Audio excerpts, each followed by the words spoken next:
Oi, pessoal. Vou gravar a segunda parte do vídeo, que eu não terminei aquele dia, porque, primeiro, porque eu fiquei meio mal, sabe? Comecei a falar daquilo, já começa a dar uma coisa ruim, sabe? Mas acho que me fez bem até, porque depois daquilo eu me senti melhor. E se eu puder estar ajudando alguém, se eu puder estar dando algum conselho sobre isso, principalmente para os pais, né? Então já vou agradecer muito. Desculpa o cenário que sempre tá feio, viu? É porque a casa aqui tá em reforma. Então, e aí a minha cara de morta é porque eu tô grávida, né? Então eu não fiz maquiagem de novo. Tô toda daquele jeito, né? Acabei de acordar. Vou gravar hoje, aproveitar que a neném tá dormindo, pra poder falar certinho, né? E onde eu tinha parado, eu parei na hora que eu tinha começado a falar sobre quando ele começou a fazer. Quando começou a ter os abusos sexuais, né? E como eu disse, ele começou com sexo oral, essas coisas. Ele fazia ficar assistindo filme pornográfico, essas coisas. Eu acho que ele começou a fazer isso, acho que eu tinha uns 8 anos por aí. E aí o tempo foi passando e foi piorando. Ele começou a fazer isso todo dia. E, e fazia vários tipos assim de, vamos dizer, não sei dizer, de tortura, alguma coisa psicológica dele, porque ele fazia xixi em mim, fazia um monte de tipo de coisa assim, sabe? Coisas que não são normais, entendeu? E aí, depois de tudo isso, só foi piorando, piorando, piorando. E aí eu resolvi tentar pedir ajuda pra alguém, né? E teve uma vez que a nossa vizinha de baixo, ela chegou dentro da minha casa, porque ela sabia que eu ficava sozinha, e ela devia ter uns 12, 13 anos por aí, ela chamava Camila. Ela chegou dentro da minha casa, ela achou que eu tava sozinha, e pegou a cena, sabe? Ele tomando banho, eu de joelho, e ele fazendo fazer as coisas com ele. E quando ela viu, ela falou, nossa, você tá fazendo isso. Sabe, ela ficou, tipo assim, sabe, horrorizada. E ele ficou negando, ele falou que eu tava ajoelhada porque eu tava implorando pra ele deixar eu fazer alguma coisa. Eu não lembro justamente o que foi que ele inventou. Sei que ele inventou uma história tão besta. E ela não acreditou nele, só que ela também não fez nada, sabe? Ela não fez nada. Pra ela era como se não tivesse visto e ficou por isso mesmo. E aí, depois de um tempo, sabe, eu comecei a ficar bem mal, porque isso, talvez eu acho que ser espancado todo dia, ser torturada todo dia, eu acho que não chega nem aos pés do que de quando você passa esse tipo de coisa, abuso sexual. Porque quando você é criança, você jamais vai esperar isso de ninguém, ainda mais de um familiar seu, entendeu? E eu acho que nem meus pais nunca, jamais iria imaginar que alguém da família iria estar fazendo isso comigo, né? E vamos dizer assim, aí quando eu tava com já uns 9 10 anos por aí, depois que tinha começado aquilo, que começou com uns 8 anos, os abusos sexuais começaram com 8 anos, quando eu tava na faixa de uns 9 10 anos, é, um dia ele chegou com dois amigos dele na casa do meu pai. E eu não lembro direito quem eram esses amigos dele. Eu lembro que um deles eu também considerava meu amigo, mas era da mesma faixa etária que ele, sabe assim?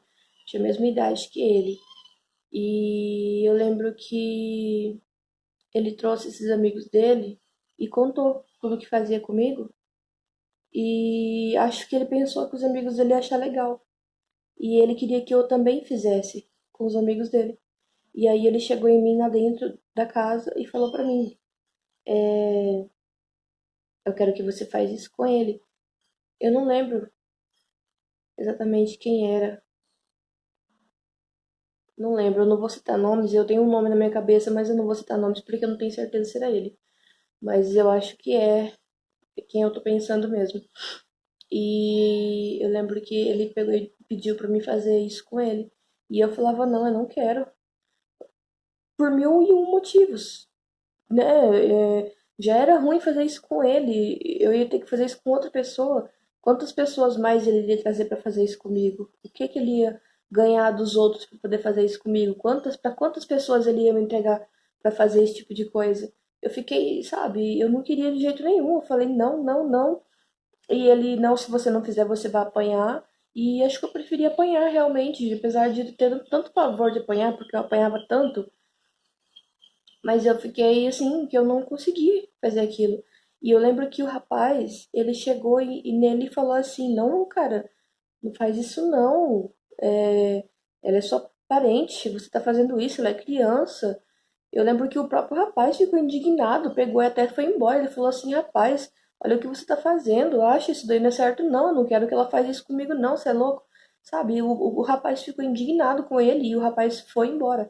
E a minha sorte, por Deus, graças a Deus, é que o rapaz não tinha a mente psicopata e doente que ele tinha. O cara pegou e foi, o rapaz ficou indignado com aquilo e foi embora, sabe? Eu lembro que o rapaz não gostou daquilo. E ele tava com todo ciente, todo crente que o cara iria realmente gostar daquilo, que o cara iria querer aquilo, sabe? Foi totalmente contrário do que ele imaginou. E quando isso aconteceu, eu parei e pensei, meu Deus, eu preciso pedir ajuda, eu preciso fazer alguma coisa. Porque eu não aguento mais. Aquilo não era vida. Aquilo não era vida pra ninguém. Pra ninguém. Pra ninguém no mundo. Imagina pra uma criança. Eu tinha família, eu era. Minha família era evangélica, eu cresci na igreja evangélica, eu sabia do amor de Deus, eu não conseguia aceitar viver aquilo pro resto da minha vida, sabendo que lá em cima tem um Deus que me ama vendo tudo isso. Porque eu tinha que fazer alguma coisa, por mais que eu fosse fraca, por mais que eu tivesse com medo, por mais que talvez doesse em mim, talvez poderia ser pior se eu tentasse pedir ajuda, mas eu falei, eu tenho que fazer isso. Eu fui na minha amiga que eu tinha mais confiança, o nome dela era Larissa, era vizinha minha, morava pra cima da minha casa, eu estudava a mesma classe que eu, mas ela era um ano mais velha que eu. Então, nessa época, se eu tivesse 9 ela tinha 10. Se eu tivesse 10 ela tinha 11. E eu não lembro exatamente se foi com 9 ou com 10 anos, mas acho que deve ter sido com uns 10 anos, 9, é por aí. E eu cheguei nela e falei, e contei tudo pra ela. Cheguei nela e contei tudo. Tudo que ele fazia comigo, como tudo tinha começado. Igual eu tô fazendo aqui hoje. Eu contei tudo, tudo, tudo pra ela. E ela ficou assim, sabe? Ela ficou como qualquer outra pessoa iria ficar, sabe? Indignada. E ela falou: Não, fica tranquila, eu vou conversar com meus pais, eu vou ver o que que a gente pode fazer. Porque eu tinha medo de ligar pra polícia. Porque eu tinha medo assim, eu pensava assim: se eu ligar pra polícia e ele é uma pessoa que ele fingia muito ser bom, então todo mundo gostava demais dele. Acho que isso é uma característica da pessoa que é psicopata. O cara, assim, todo mundo gostava demais dele, todo mundo puxava o saco dele, falava que ele era um docinho, que ele era um amor de pessoa, e ninguém iria acreditar em mim. Todo mundo, qualquer pessoa, iria acreditar na versão dele. Então, esse era o meu medo. Então, eu pensei várias vezes, eu tenho telefone fixo na minha casa. Quando ele não estivesse lá, eu poderia muito bem ligar para a polícia e contar tudo o que estava acontecendo. Só que o que acontece? Uma criança de 9 anos ligando para a delegacia contando tudo isso daí, eu acho que eles iam, sei lá, achar que era trote, alguma coisa assim, não sei. Eu não tinha coragem porque eu tinha medo de mais uma vez acontecer de ninguém acreditar em mim, sabe? Aí eu peguei e contei pra essa amiga minha. E ela falou que ia me ajudar, disse que ia falar com os pais dela, e acho que no mesmo dia ela foi falar com os pais dela. E aí, quando foi no outro dia, ela chegou em mim totalmente diferente. Falou pra mim assim que ela tinha falado tudo pros pais dela, que os pais dela falou que era pra ela se afastar de mim, parar de andar comigo, parar de brincar comigo, porque eu tava inventando essas coisas, porque isso daí não é, sabe? Ai, tipo, essa menina é mentirosa, olha o que ela tá inventando, olha que coisa horrível que ela tá inventando. Tipo, sabe, os pais dela falaram pra ela que eu tava mentindo, que era uma mentira minha, que eu era mentirosa e que era pra ela se afastar, sabe? E aí ela tinha deixado de acreditar em mim. Ela tava acreditando no que os pais dela falaram pra ela, sabe? E eu penso assim, foi a única vez que eu pedi ajuda pra alguém. Talvez ela poderia ter acreditado, se ela tivesse acreditado em mim, poderia ter sido diferente. Mas não foi, porque os próprios adultos, os pais dela não acreditaram em mim, acharam que eu tava inventando, que era mentira, coisa de criança. Aí foi quando eu pensei assim, porra, se os pais dela acham isso, imagine os meus se soubesse. Acho que ia ser muito pior se eu tentasse contar pra eles, se eu tentasse contar pra outra pessoa, seria muito pior. E porque a minha melhor amiga e os pais dela que viram eu crescer, que me conhecia, falaram isso de mim, que eu tava inventando, que era mentira, que jamais que tá acontecendo uma coisa dessa. E mais uma vez, assim, eu pedi ajuda, mas a ajuda foi negada. Eu fui taxada como mentirosa. Exatamente tudo que eu tinha mais medo. E aí eu nunca mais pedi ajuda pra ninguém. Depois disso, no mesmo dia, ela pegou e chegou nele e falou pra ele que eu tava falando essas coisas que ele tava fazendo comigo e perguntando pra ele se era verdade. É lógico que ele não vai falar que é verdade, né? Ele pegou e falou, acha mentira dela, menina mentirosa. Aí ela passou do meu lado e falou, tá vendo? Não falei, sabia que era mentira. E foi pra casa dela. E depois que ela foi pra casa dela, acho que vocês imaginam o que aconteceu, né? Ele me levou pra dentro e me bateu muito, muito, muito, muito, muito, muito, muito. E no outro dia me bateu muito, muito, muito, muito, muito também. E no outro dia também, eu acho que ele ficou muitos dias me batendo muito, muito, muito, sem motivo nenhum. Porque o motivo era esse. Eu ter tentado pedir ajuda pra alguém. Um pedido de socorro.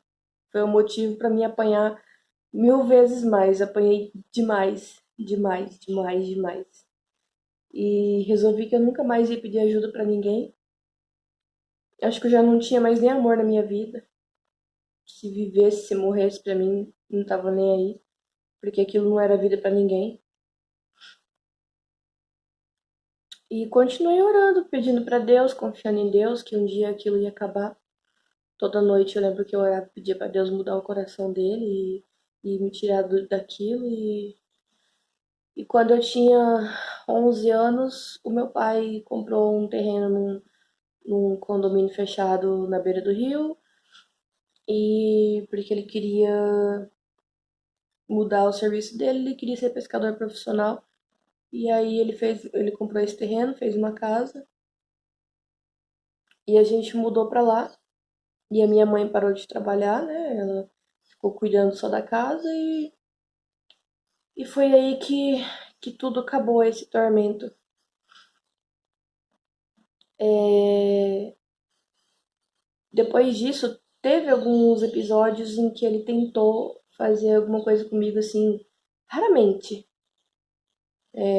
Teve uma vez, eu acho, quando eu tinha uns 13 anos, que minha mãe foi viajar e meu pai estava trabalhando e ele chegou lá na minha casa e tentou pegar força e eu tentei correr, eu empurrei ele. Eu lembro que ele me tacou no guarda-roupa com tudo e eu bati bem forte assim no guarda-roupa, um guarda-roupa de madeira. E eu lembro que eu me machuquei e eu não sei como, mas eu consegui sair correndo. É, E teve outras vezes que eu tava com meus amigos, assim, conversando, quando eu tinha uns 13 anos também, que ele chegava nos meus amigos e falava, e meus amigos tentavam ajeitar a menina pra ele ficar, e ele falava, não, eu quero ela. Apontava pra mim e falava, não, eu quero ela. E eles falavam, cara, mas ela é tal coisa sua, né? Porque é um parente meu bem próximo, né? Então eles falavam, "Ô, mas ela não, ela vocês não devem, né? Entendeu? Tipo, ele, não, mas eu quero ela. Então, quer dizer, essa doença dele, essa obsessão, essa doença dele, acho que persistiu por mais algum tempo ainda. E quando eu tava mocinha, assim, qualquer pessoa que eu tentava me relacionar, ele queria bater. Ele era muito agressivo. Ele, bem dizer, a minha infância ele estragou, né? Eu não tive infância por culpa dele, né? Então, vamos dizer assim, virando essa página das coisas que ele fez pra mim, porque isso já faz, nossa, eu tô com 25 anos. Isso começou quando eu tinha 5, terminou quando eu tinha 11, foi 6 anos de tortura. Só que eu conto assim as coisas que eu mais lembro, as coisas que mais vêm na cabeça, mas eu tenho certeza que tem muita coisa que eu vivi e talvez nem eu mesmo lembre. Eu acho que eu lembro só desses episódios assim, mais ou menos, mas acho que tem muita coisa que eu não lembro que aconteceu. Mas qual é a mensagem que eu desejo deixar, principalmente para os pais? O pai, a mãe, prestar mais atenção na sua criança. Se sua criança tá normal, se ela não tá. Às vezes você pensa, não, mas ela fica com o pai, ela fica com o padrasto, ela fica com o tio, ela fica com o vô, ela fica com o primo, ela fica com o irmão, seja quem for. Se for do sexo masculino, você não pode confiar, entendeu? E não é só pra menina, é pra menino também, porque tem muito homem que tem desejo sexual só em menino. É tanto que eu namorei um rapaz que ele tinha acho que uns 29 anos, e um dia ele me contou, um dia eu comentando com ele sobre algumas coisas que tinham acontecido comigo, acho que eu toquei nesse assunto, e ele me contou que quando ele era criança, que os pais dele tinham muita amizade com um rapaz lá, e esse rapaz fez a mesma coisa com ele, pegou ele e estuprou ele. E eu acho que ele tinha uns 9 10 anos por aí. E eu penso assim, poxa, quem que da casa dele iria imaginar que um homem que é tão amigo da família iria estuprar um menino? E ele não contou pro pai dele nem pra mãe dele, porque ele também ficou com medo de ninguém acreditar nele, medo, vergonha, porque a pessoa se sente um lixo. Eu até hoje eu tenho muito problema com a autoestima. É tanto que toda vez assim que eu vou me relacionar com alguém, quando é um cara bom, eu olho pra ele e penso assim, não, esse cara só quer me usar, esse cara não vai querer nada sério comigo, então eu acabo não me envolvendo com ninguém que é bom. E quando eu vejo um cara que não presta, eu penso assim, isso daí, mas tá mais ou menos no meu, é mais ou menos da minha laia, né? Eu penso assim, então, tipo assim, vou me envolver com ele. Acabo tomando no cu, porque no final são sempre os mesmos psicopatas que a gente pega e acaba se envolvendo. Por quê? Porque quando você vê uma pessoa boa, você acha que você não é digna daquela pessoa boa. Mas isso é uma coisa psicológica, é uma coisa que a gente tem que tratar, que a gente tem que cuidar. Porque isso é trauma. É trauma. Por que que eu não mereço alguém bom? Eu não sou uma pessoa ruim, eu não faço mal pra ninguém. Eu trabalho, eu não uso droga, eu não bebo, eu não fumo, eu não faço nada disso. Já fiz. Fiz na minha infância, na minha adolescência. Por que que eu fiz? Eu vou contar em outro vídeo. Vou contar em outro vídeo sobre tudo isso que aconteceu. Por que que eu entrei em tudo isso? Porque não foi por minha vontade. E eu preciso também falar sobre isso, sobre drogas na adolescência, porque é uma vida que eu vivi, entendeu? Só que isso foi na minha adolescência. Quando eu virei mulher, eu decidi parar. Eu parei com tudo isso e a minha vida é totalmente diferente. Por que que eu não poderia ter uma pessoa boa na minha vida? Eu não vejo porquê hoje em dia. Só que mesmo assim, quando eu vejo uma pessoa boa, eu acho que não é pra mim, porque eles destroem o psicológico da gente. A gente se sente um lixo, a gente se sente um nada.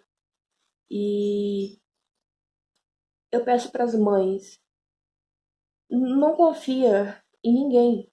Não confia em deixar seu filho, sua filha, criança na casa do vizinho, porque o vizinho pode não ser aquilo que você pensa. Você não conhece o coração do homem.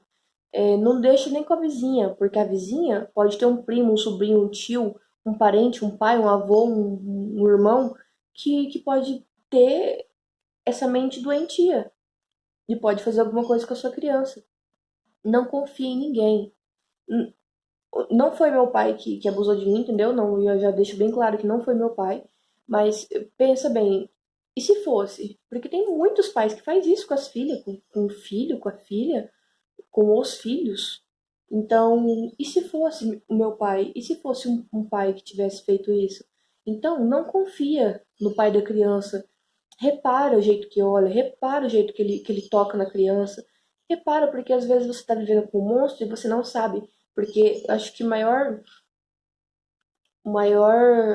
sintoma da pessoa psicopata, maior característica, é a pessoa parecer uma pessoa boa demais e enganar todo mundo. Porque ele mesmo, quando eu contei pro meu pai e pra minha mãe tudo que ele tinha feito comigo, todo mundo ficou. Nossa, eu lembro que meu pai ficou meses estranho, parado, e vivia pensando. Eu acho que ele, sabe, ele ficava assim, tipo, como eu pude confiar nessa pessoa?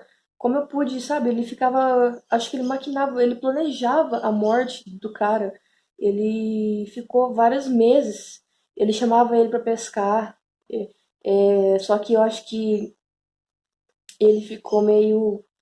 Porque quando eu contei pro meu pai e pra minha mãe, foi durante uma vez que eu e ele a gente discutiu na rua por causa de um namorado meu, do meu primeiro namorado, e ele me bateu na rua. E eu cheguei na casa do meu pai e da minha mãe com o olho, com a cara toda roxa. Não foi só o olho era que tava pior. Mas eu tinha levado muito soco na cara, na cabeça. E eu cheguei na casa do meu pai e da minha mãe toda machucada. E meu pai e minha mãe me levaram na delegacia para fazer um boletim de ocorrência contra ele. E aí eles descobriram que aquele cara era um monstro. E aí eu peguei, cheguei no quarto da minha mãe e do meu pai, me tranquei lá dentro com eles, falei, pai, mãe, ele vai me matar, ele vai me matar. E eu ficava só chorando, falando, ele vai me matar. E eles falavam, não, ele não vai te matar. E eu falava, não, ele vai me matar, porque ele é um monstro e vocês não sabem. Eu peguei e comecei a contar. Contei tudo, tudo, tudo, tudo. E eu lembro que meu pai ficou muito mal. Meu pai, ele não aceitava. Eu acho que ele pensava assim, meu Deus, como que isso aconteceu com a minha filha? E eu não vi. Minha filha, minha única filha, mulher, criança, como isso aconteceu com ela e eu não vi. Meu pai ficou tão, tão abalado que eu lembro que ele ficou meses planejando matar ele, aquele cara.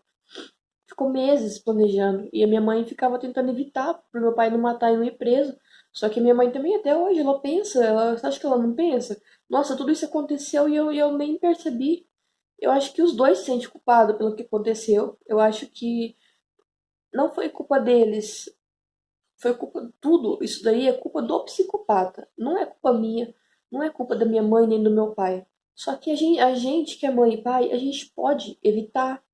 Talvez a gente pode evitar. Meu pai e minha mãe, mesmo, eles eram inocentes sobre isso. Eles jamais iriam imaginar que alguém da minha família tá fazendo isso comigo. E tem muito pai, tem muita mãe que é inocente também, sabe? Que também não sabe que isso pode estar acontecendo. Então, primeira coisa, não confie em ninguém. Não confie em ninguém. Como tá na Bíblia, maldito é o homem que confia no homem. Eu não confio em ninguém. Eu não deixo minha filha com ninguém. Não deixo. Nem com o pai dela mesmo. Quando eu vou deixar ela pra ver o pai dela, eu deixo na casa da avó dela, que mora aqui do lado da casa do pai dela. É a avó dela que cuida. E o pai dela, assim, o pai dela eu já reparei muito, porque eu sou muito sistemático com essas coisas. Eu reparo muito no jeito que a pessoa trata as crianças, do jeito que a pessoa trata, pra mim saber quem é e quem não é. Porque dá pra perceber quando a pessoa é psicopata, você percebe no olhar. E o pai da minha filha, eu sei que ele não seria capaz de fazer isso com ela, porque ele sempre amou demais, demais, demais ela. E antes dela nascer, ele já era apaixonado por criança, principalmente por menina. Eu lembro que ele tem uma sobrinha que é quase da idade da nossa filha. E ele sempre cuidou demais, bem demais dessa sobrinha dele. E era o xodó dele. Então ele é uma pessoa que ele não tem maldade com criança. E essa maldade ele não tem. Mas mesmo assim, quando tá com a avó dela, na casa da família dela, tudo, mesmo assim eu ainda tenho medo. Porque eu passei por isso. E porque, como eu disse, eu não confio em ninguém. E como a gente pode evitar tudo isso? Você que está passando por isso, criança, adolescente ou mulher, você precisa tomar uma atitude. Eu sei que eu tomei atitude, talvez eu tenha tomado a atitude errada. Talvez eu tenha procurado a pessoa errada. pra mim desabafar, pra mim contar, pra mim pedir ajuda. Mas tem pessoas boas que podem ajudar. Você tem que escolher uma pessoa certa pra você contar, pra você chegar, sentar e contar tudo. Mas você não pode deixar isso acontecer como eu deixei, como eu permiti que acontecesse comigo. Eu sei que você deve estar com muito medo, deve estar apavorada, passando por tudo isso e sofrendo demais. Primeira coisa, entrega sua vida na mão de Deus e pensa igual eu pensava, tipo, eu vou pedir ajuda porque se der certo, eu salvo minha vida. E se não der certo, pelo menos eu tentei. E, e bem dizer, a gente que passa por isso, a gente sabe que às vezes é melhor você sofrer, perder a vida, às vezes eu pensava até, do que continuar passando isso. É uma coisa horrível, uma coisa que eu não desejo pra ninguém, nem pro meu pior inimigo. Eu não tenho inimigo, graças a Deus, mas se eu tivesse, eu não desejaria pra ele isso. É, a pessoa precisa pedir ajuda, mesmo que você não tenha força, não tenha coragem, mesmo que você não tenha um pingo de coragem, mesmo que você tá morrendo de medo. Eu também passei por isso, também morria de medo. E eu tive que passar por tudo isso e eu não consegui ajuda. E eu não quero que as pessoas que estão passando por isso também não consigam ajuda. E você precisa conseguir ajuda. Se você quiser ajuda, se você precisar e não tiver com quem contar, entra em contato comigo, tenta entrar em contato comigo, me deixa um comentário, um comentário com seu nome, com seu número, com alguma coisa.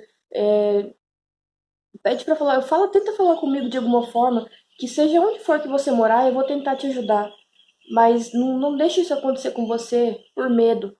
Eu faria qualquer coisa que tivesse a meu alcance, até o que não tivesse a meu alcance, pra me ajudar, nem que fosse uma pessoa no mundo que estivesse passando por isso, porque eu sei o que que é, eu sei o inferno que é. Você que tá passando por isso, não desanima da vida, não tenta suicídio, não faz isso. Primeiro ora, pede pra Deus, e se você eu puder ajudar, eu vou te ajudar, com certeza. Eu faço denúncia por você, eu vou buscar você na sua casa, eu te levo pra minha, eu te levo pra minha casa, depois a gente vai numa delegacia junto. Enquanto você não tiver em segurança, eu não vou soltar a sua mão, entendeu? E, e quem, e quem não tá passando por isso, preste mais atenção à sua volta. Olha as crianças, as adolescentes, os meninos, as meninas, sabe? Às vezes, dentro do casamento, tem mulher que passa por isso. Eu passei. Isso eu vou contar em outro vídeo, mas eu passei duas vezes por dois casamentos, por dois relacionamentos que foram, bem dizer, quase a mesma coisa do que eu passei quando era criança. Eu também, quando eu não podia escolher, aconteceu isso comigo. E quando eu pude escolher, aconteceu de novo. Por quê? Porque eu escolhi o errado, porque eu acho que eu me identifiquei com a pessoa pela ela ser psicopata. Pra você ver, a gente fica doente. A gente fica doente. Pra mim conseguir sair desses dois relacionamentos, eu tive que sair fugida. Eu tive que fugir, é tanto que hoje em dia eu moro sozinha. Eu tenho a minha filha, eu tô grávida de novo. Tô grávida quase 7 meses. Desde desde que eu larguei dele, depois que eu larguei dele, que eu descobri que tava grávida, depois já peguei e já larguei dele. Então, a minha gravidez todinha, por minha opção, eu quis passar sozinha. Eu quero cuidar das minhas duas filhas sozinha. Não quero criar minhas filhas perto desses caras, entendeu? Perto de ninguém. Eu penso assim, eu vou cuidar delas do meu jeito. Eu não vou deixar nada de mal acontecer com elas, nem eu nem Deus. Porque cada pessoa que chegar perto delas vai ficar assim, sabe? Na minha visão, no meu olho. Então, é isso que eu peço pra vocês, que eu desejo pra vocês. Fiquem com Deus e pega isso de exemplo. Só isso, pega isso de exemplo e que tudo dê certo pra nós, pra vocês. Obrigada pela atenção, viu?